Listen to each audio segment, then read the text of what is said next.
శ్రీ రేణుకా ఎల్లమ్మ తల్లి జ్యోతిష్యాలయం. మీకు ఎటువంటి సమస్యలు ఉన్నా సరే గురువుగారు ఒక ఫోన్ కాల్ ద్వారా మీ సమస్యను క్లియర్ చేస్తారు. ఆర్థిక సమస్యలు, అప్పుల బాధలు, సంతాన సమస్యలు, విదేశీ ప్రయాణాలు, కోర్టు సమస్యలు, భార్యాభర్తల మధ్య కలహాలు, ప్రేమ సమస్యలు, రియల్ ఎస్టేట్ సమస్యలు, నమ్మిన వ్యక్తి మోసం చేసిన సమస్యలు, మీకు ఎటువంటి సమస్య ఉన్నా సరే 100% గురువుగారు మీ ప్రాబ్లంని క్లియర్ చేస్తారు. ఒకసారి గురువుగారికి కాల్ చేయండి. నేను కూడా కాల్ చేశాను. గురువుగారు నా సమస్యను క్లియర్ చేశారు. స్త్రీ పురుష వశీకరణం 100% చేయబడును. గుప్త నిధులు కూడా తీస్తారు మా గురువుగారు. ఒకసారి కాల్ చేయండి. Cell number 6300446041. ఈ రోజున జరిగేది తెలిస్తే మీ కాళ్ళు చేతులు ఆడవు, నిద్ర కూడా సరిగ్గా పోరు. ఇది ముమ్మాటికి వాస్తవం. ఏం జరగబోతుందంటే ఈ వీడియో చూస్తే మీకే అంతా బోధపడుతుంది.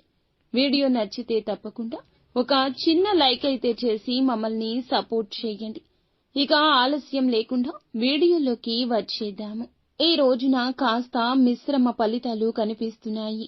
ఉదయం చిన్న సమస్యలతో ప్రారంభమైనా కూడా మధ్యాహ్నానికి స్థిరంగా, సాయంత్రానికి మరింత పాజిటివ్గా మారే రోజు ఇది. ముఖ్యంగా మీ మనసులోని చిన్న చిన్న ఆశలు ఒక్కొక్కటిగా తీరిపోవడం చూసి మీరు ఆశాజనకంగా తృప్తి పడతారు. కొన్ని అంశాల్లో గమనికలు తప్పనిసరిగా ఉన్నాయి. ఉద్యోగస్తులకు ఈ రోజున కాస్త ఒత్తిడి ఎక్కువే. పై అధికారుల నుంచి చిన్న డిమాండ్లు, పనుల్లో ఆలస్యాలు, కొత్త ఆదేశాలు అందే అవకాశం ఉంటుంది. ముఖ్యంగా ఇంతకాలంగా విరమించుకున్న ప్రాజెక్టులు మళ్లీ మీకు కేటాయించే అవకాశం ఉంటుంది. సహచరులతో సమన్వయం చాలా అవసరం. అవసరమైన వాటిని క్లారిటీగా అడిగి చెప్పడం వల్ల తప్పులు తగ్గుతాయి. ఇక ఈ రాశిలోని వ్యాపారస్తులకు ఈ రోజు జరిగేది తెలిస్తే ఖచ్చితంగా మీ కాళ్ళు చేతులు ఆడవు. ఎందుకంటే ఈ రాశి వ్యాపారస్తులకు ఈ రోజు ఒక చిన్న ఆర్డర్ మిస్ అయ్యే అవకాశం ఉంటుంది. దానివల్ల మీరు చేసే ఆ సంస్థల్లో మిమ్మల్ని తీసివేసే ప్రయత్నం అయితే జరగొచ్చు. ఈ విషయం తెలియగానే మీ ఒళ్ళు గగురు పొడుస్తోంది. మీ కాళ్ళు చేతులు ఆడవు. కాబట్టి ఆ విషయాన్ని వారితో సమన్వయంగా చెప్పడానికి ప్రయత్నించండి. మళ్లీ ఇలాంటి తప్పులు పునరావృతం కాకుండా చూసుకుంటామని చెప్పి వారితో ఖచ్చితంగా మాట్లాడండి. ఈ రోజు తర్వాత మళ్లీ మీకు మితమైన లాభాలు వచ్చే అవకాశం ఉంటుంది. అందువల్ల తొందరపాటు నిర్ణయాలు తీసుకోవడం, నిజాన్ని దాచిపెట్టడం చేయొద్దు. భాగస్వామ్య వ్యాపారం చేస్తున్న వారు లెక్కలు స్పష్టంగా చూసుకోండి. కొత్త ఒప్పందాలపై సంతకం చేసే ముందు నిపుణులతో చర్చించడం మంచిది. ఇక ఇంట్లో పెద్దల ఆరోగ్యం, చిన్నారుల చదువుల మీద శ్రద్ధ పెట్టాల్సి ఉంటుంది. కుటుంబంలో ఒకరికి అనారోగ్య సమస్య కలిగే అవకాశం ఉంది. చిన్న చిన్న అపార్థాలు పెద్దవిగా మారకుండా జాగ్రత్త పడండి. ఈ మధ్య కాలంలో బిజీగా ఉండడం వల్ల కుటుంబ సమస్యలకు సరియైన సమయం ఇవ్వడం లేదని మీకు తెలుసును. కానీ ఈ రోజున సాయంత్రం కాస్త ఇందువల్ల మనస్తాపం కలుగుతుంది.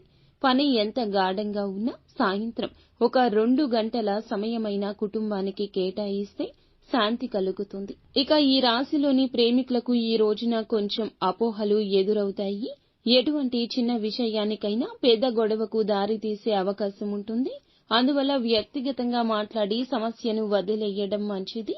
ఒకరిపై ఒకరికి అనుమానం పెరగకూడదు. కొత్తగా ఎంగేజ్మెంట్ ఆలోచనలు ఉన్న వారికి కొంచెంగా ఆలస్యం జరుగుతుంది. కానీ ఆ ఆలస్యం కూడా మంచిదే. ఇక ఈ రాశి వారికి ఆర్థిక పరంగా పెద్ద సమస్యలు లేవు. అయినా పాత అప్పులు తీర్చే అవకాశం వస్తుంది. కొంతమంది స్నేహితులు లేదా బంధువులు అప్పు కూడా అడగొచ్చు. ఇక ఇవ్వాలా వద్దా అని సరైన ఆలోచనలు చేసి నిర్ణయించుకోవడం మీకు మంచిది. లావాదేవీలు, చీకటి పెట్టుబడులు, కమిషన్ డీల్స్ వంటివి, అలాగే లోన్స్ ద్వారా, యాప్స్ ద్వారా మీరు అమౌంట్ అయితే తీసుకుంటున్న వాటి గురించి దూరంగా ఉండడం మంచిది. కాస్త జాగ్రత్త లావాదేవీలు జరపండి. అనవసరమైన వాటిల్లో మీరు వేలు పెట్టకూడదు. బ్యాంకు పనుల్లో సంతకాలపై దృష్టి మరల్చండి.